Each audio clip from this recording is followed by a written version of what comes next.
L'objectif de ce papier est de s'intéresser à deux pans de la littérature. D'un côté, la gouvernance des entreprises et d'un côté, l'innovation.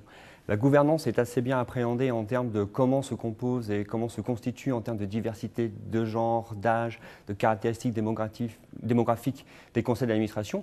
Et en termes d'innovation, il y a beaucoup de littérature sur les efforts de recherche-développement, les différents types d'innovation, et par exemple l'innovation de produits, l'innovation de procédés, d'organisation marketing. Et l'objectif du papier est de réunir ces deux pans de la littérature. Alors les deux points originaux, c'est de pouvoir apparier en fait deux bases de données, une base de données sur l'Observatoire de la parité fait par le groupe ESC Dijon-Bourgogne et deuxièmement les données d'enquête CIS Community Innovation Survey pour la France.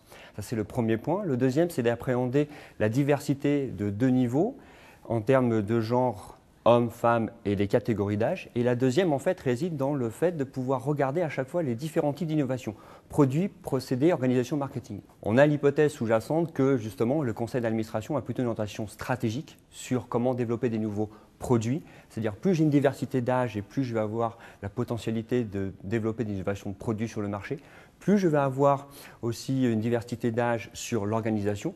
Par contre, les femmes ont un apport beaucoup plus fort en termes d'innovation marketing que les hommes au sein des conseils d'administration et aussi sur l'organisation où il y a un apport beaucoup plus féminin de la part de ces femmes. À ce jour, l'étude peut montrer justement que plus on intègre une diversité de genre et une diversité d'âge, plus on aura justement une performance en termes de diversité d'innovation. Après, reste à fouiller un peu plus la relation en termes de pouvoir rajouter des caractéristiques démographiques, des caractéristiques par exemple de compétences, d'issues aussi de background et de diplômes pour pouvoir appréhender plus finement cette relation.